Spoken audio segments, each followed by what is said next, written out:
standing by in Pittsburgh, here are Brandon Guyton and Charles Davis. All right, Larry, EA Sports coverage of the NFL brings us to the steel capital of the world, Pittsburgh, PA, at Heinz Field. Coming up, we've got a good matchup on tap between the Seattle Seahawks and the Pittsburgh Steelers.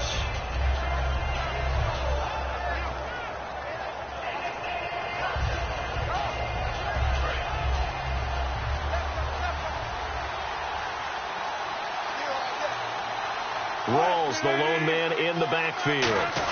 And they'll give it to him here. And he'll be taken down right around the 34 after a pickup of only a yard. For Rawls, they're going to need to figure something out going into the playoffs, because you look back to Week 15, 21 carries, 34 yards. That has to improve if they want to make a run. I agree totally with that, because even though they have switched to Russell Wilson being the focal point of their offense, running the ball is still their bread and butter. And if they have Thomas Rawls at peak efficiency, then the Seahawks are really ready to go. But the Rams' defensive front, when they're at their best, 3 first-rounders up front, hard to move it against them. That's very true, and that's who he was going against in Week 15. 8 yards to go here on second down.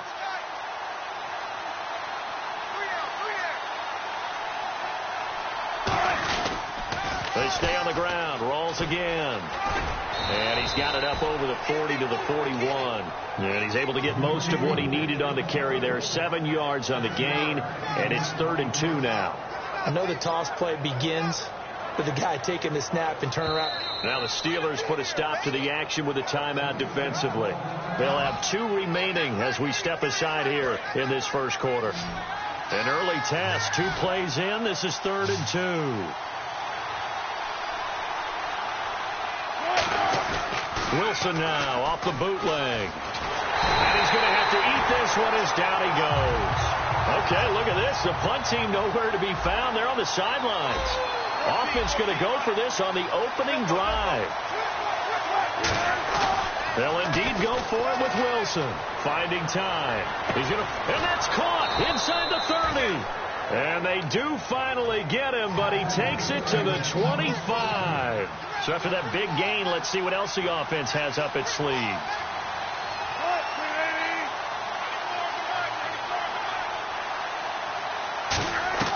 On first down, Wilson. And this is caught. I think he got that with one hand. A good gain of 14 there, and it moves the chains. So they're operating in the red zone. It's got to the point when we see guys like that make that type of a catch. Not fair goes through my brain. That size, that speed, and now they're acting like wide receivers too. Yeah, tight end one-handed catches. They're kind of like wide receiver one-handed catches nowadays. Just not right. And when this offense is clicking on all cylinders, the running back is in sync as well. The focal point. Runs, catches, blocks, sets the tone for the offense. 4 yards on the completion, and it sets up a 3rd down. Here comes the 7th play of this opening drive. They've moved it well, but here's 3rd down. On 3rd down, Wilson. That's caught at the 3. They get only 4 that time, as that leads us to a 4th down. So much about offense is what you call hidden yardage. You know, you throw the ball to someone, they catch it, and then they can make a big play. You know, they create a play, run after catch. They did a really nice job there of limiting that and keeping him from a 1st down. Yeah, stopped him in his tracks. So it's our visitors who make the first dent in the scoreboard as they get 3 here on the initial drive of the ball game. Yeah, it's hard to say who actually won that opening drive. On the one hand, anytime you can come in as a road team and get an early lead, you're going to be thrilled. But at the same time, to have the ball as deep in enemy territory as they did and come away with only 3, that's got to be a little bit of a disappointment.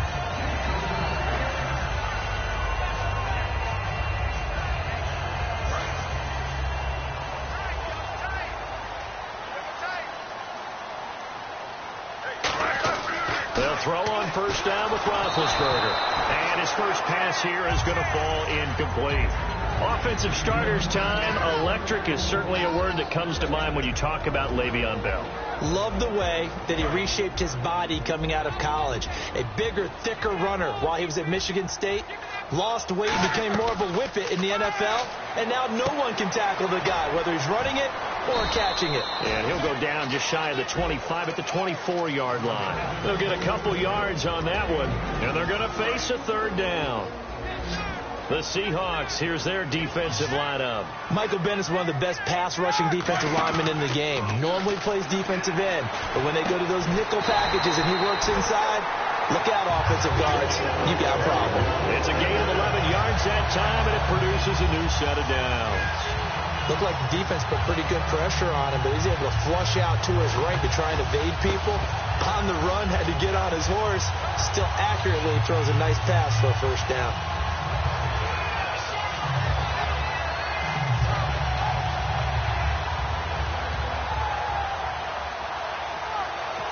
And now the Seahawks are going to call another timeout. And that's their second charge timeout here in this first quarter. They're down to 1 remaining.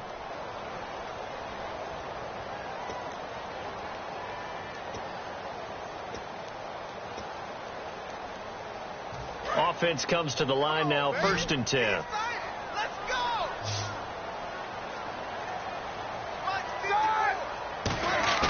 They go play action here on 1st down. Flushed out right. It's complete to Brown, right side. And into the end zone. Touchdown, Pittsburgh. Antonio Brown, 65 yards. And the Steelers have taken a first quarter lead.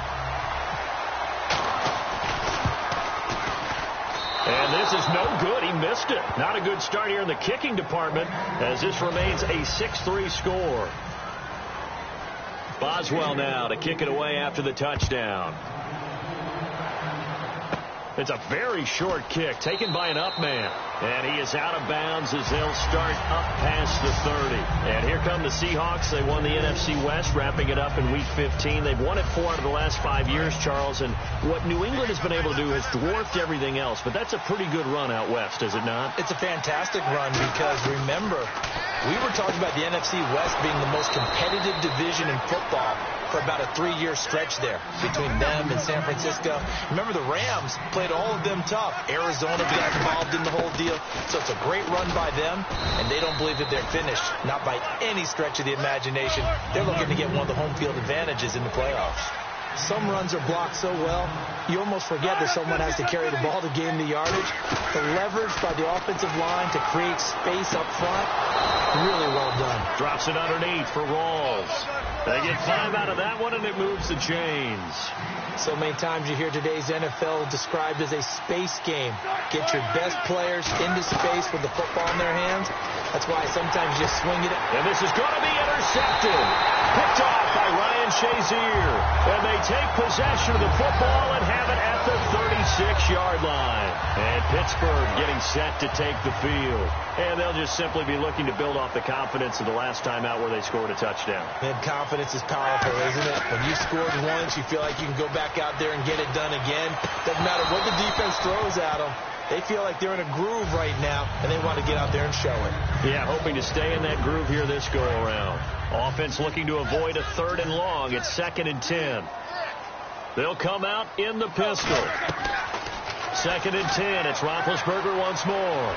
Escaping the pressure right. Now on the run. He'll throw it back deep over the middle. Eli Rogers, the intended receiver. And now it's 3rd down. Well, they went for the big play there, but that drop could really hurt their momentum. Incomplete pass on 2nd down. Let's see what the offense draws up here on 3rd.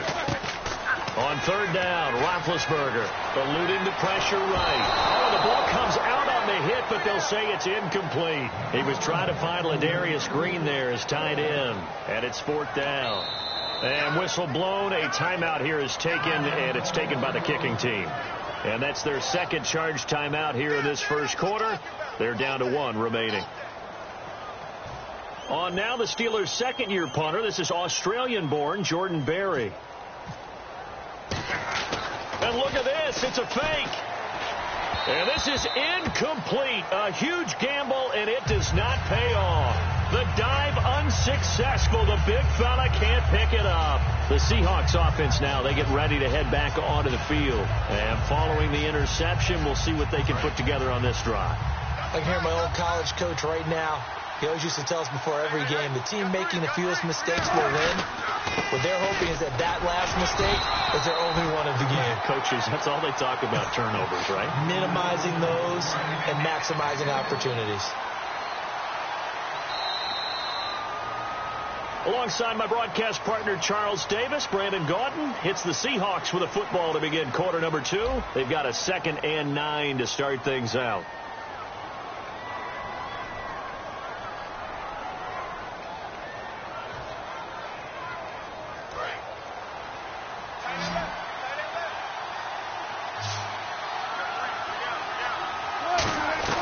On 2nd down, Wilson. He'll rifle this one deep right side, and he's unable to grab it. Thought he might have had position, couldn't hold on. 3rd down. In this situation, it's really tough to figure out how to defend because they have plenty of room to still take deep shots at the end zone as they just did there. Yet at the same time, you've got to be ready for the short throw. In this case, when you see the cue that they're going for the end zone, retreat and make sure you have a way to play forward, back towards the receiver, and have a chance to bat the ball away as they did there. Partner, as a quarterback, sometimes you just got to know when the clock has gone off in your head, it's time to go. Tuck it and get all you can.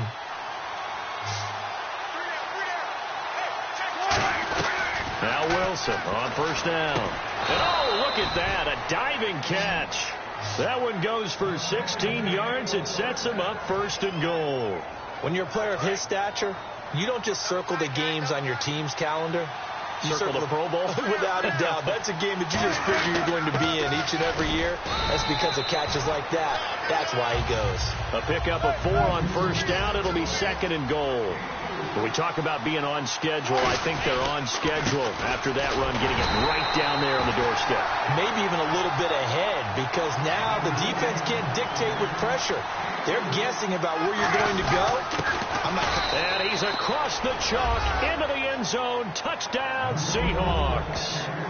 Thomas Rawls taking it in. And the Seahawks are going to retake the lead. Well, they decided to run it in and got it done on 3rd and goal. A lot of times that's a passing play. And the kicker just has to come out for the PAT. He can breathe a sigh of relief as well, right? Although I don't know if he's really breathing a sigh of relief. I think he likes to put 3 points on his ledger. And he's got it as the lead is now 10-6.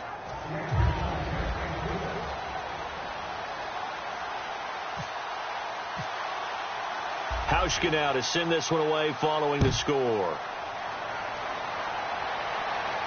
This will be taken about the 12.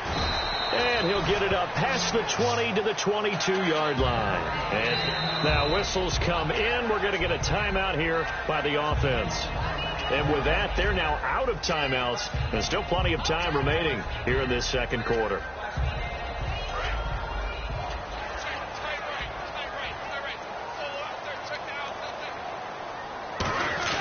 On 1st down, it's Roethlisberger.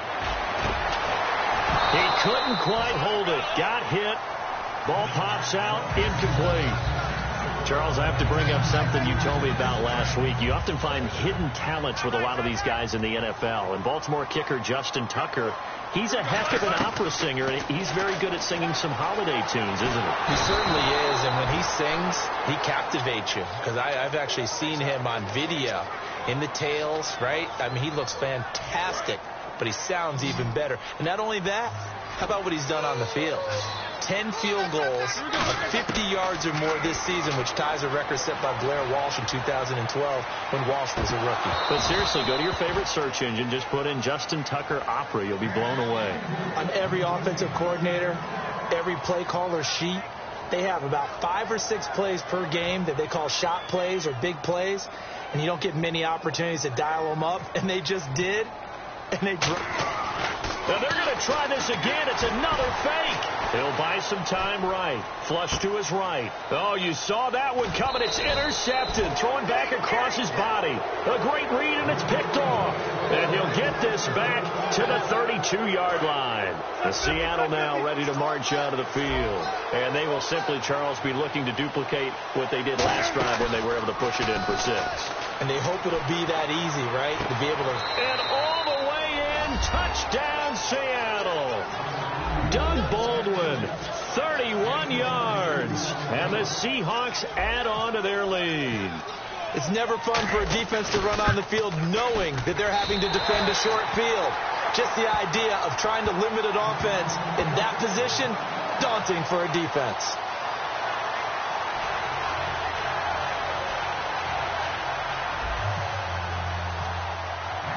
Hauschka now to send this one away following the score. That's fielded in the end zone. And he will be brought down here at about the 17-yard line. And Pittsburgh getting set to take the field. And following the interception, just any interception, are you a little bit more cautious when you start that next drive, or no, you just throw that out the window? I think you are. I don't think that there's any way you can run back out there and go, totally didn't affect me. Let's just go ahead and be loose with the football again. You're going to take care of it, but you have to be careful about being too cautious because now you can't run any offense at all. Still want to attack. We'll see how they attack him here. Well, clearly one of his advantages as a passer is his height. Sit back in the pocket, fired over the middle. That makes things tougher defensively, doesn't it? It really does, because your goal is to move the quarterback off his initial spot when he gets his drop back completed. But when you have that type of height, he can stay in there. If he's willing to take the hits and just fire over the top, which saves him time and actually completes a play a little bit quicker than it normally does for a quarterback who has to slide and find open space to throw. Yeah, that one was relatively easy to see. I noticed that from up here. Yeah, it doesn't take a whole lot. Looking for Green, and it's intercepted. It's the Pro Bowl quarterback, Richard Sherman, and he's able to bring it up 5 yards shy of midfield to the 45-yard line.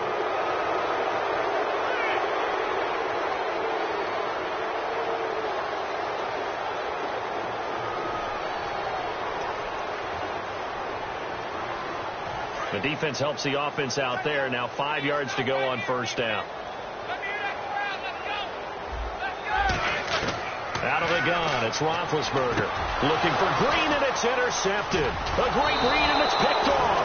And his guys are going to get the football at the 37-yard line. The Seattle offense now set to come back out on the field. And they were able to punch it in the end zone last time. They'll be looking to do that again here for the defense.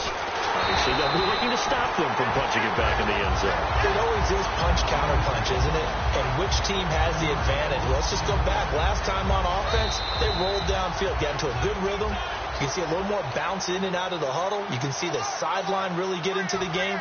So defensively, you're thinking to yourself, how do we take that away from them? How do we get the advantage back? Let's see what they come up with. I think pressure is always the first way to go. You love pressure. I love it. Let's see if they dial it up this drive. And this one's incomplete. The intended target, Doug Baldwin, and it's third down. And they'll be in search of 11 yards here on third down. On third down, Wilson steps away to his left. Hit as he throws there, incomplete. Well, partner, anytime someone tells me that fundamentals are leaving the game, I'm going to show them this play because they couldn't get to the passer. So what do you have to do? Get your hands up in the passing lane, and they batted it away on a third down attempt.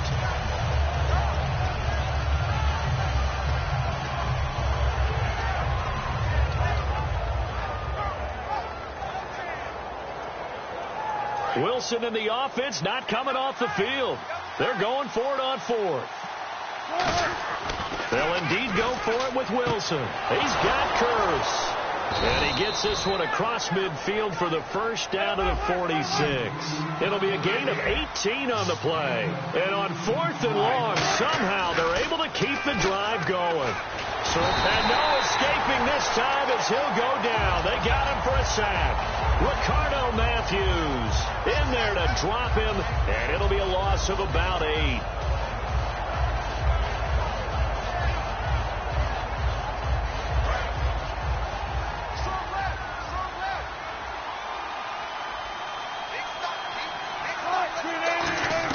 Now Wilson on second down, buying time to his left.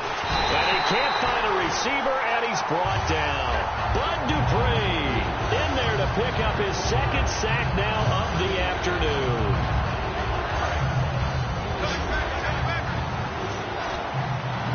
The Steelers insert their nickel defense on third down. Yeah, they add a DB.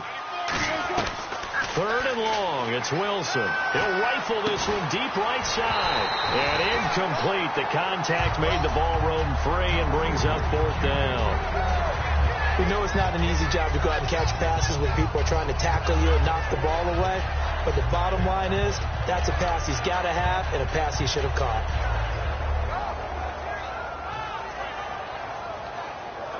And how about this? 4th and long, and they're going to go for it. Here we go on 4th with Wilson. It's caught on the left side by Baldwin.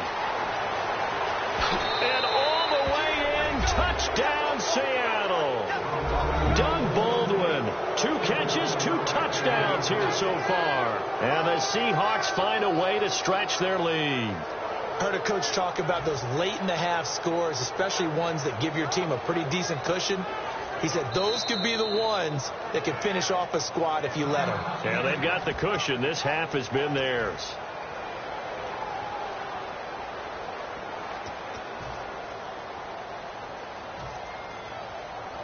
And they will line up now for the 2-point try.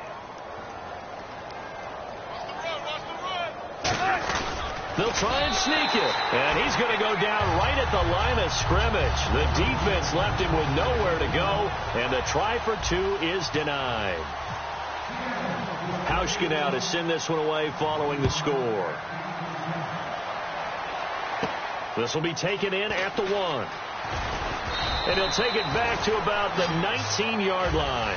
And Pittsburgh getting set to take the field. And what do you think goes on here in this situation? If you got the football, you're trailing, you're back in your own territory with just a little time. Do you try something? You're thinking about jump-starting your team, right? You just mentioned it. They're down. They're trying to get back into the game. But you got to figure, if something goes wrong, you may have put yourself in a spot where you may not be able to come back in the second half. Managing risk, this is a big decision here. Throwing now, Roethlisberger on 1st down. That'll be incomplete as the clock will stop with 14 seconds remaining. I hope I don't sound too rah-rah on that one, but that's the exact right throw. Either your receiver gets it or no one gets it. Give him a lot of credit for being really precise with it. Got rid of it. No one got it. 2nd and 10. It's Roethlisberger once more. And he takes a shot on the release as this will be incomplete. Not too many things get to a quarterback of this magnitude, but I think it's safe to say that pressure can get to any quarterback. Now, he's obviously a great franchise quarterback, but felt the pressure, threw it incomplete. Now Roethlisberger, and that is incomplete. 7 seconds remaining. Well, they've had a pretty frustrating first half here offensively, and then just continued there with that incompletion. Yeah, definitely frustrating for them, but heartening for the other guys. Those stop troops, they're in. And look at this, another fake. And this is incomplete. A huge gamble, and it does not pay off. The Seahawks offense now, they get ready to come back onto the field. And likely just out of field goal range, could be Hail Mary time. And haven't we seen in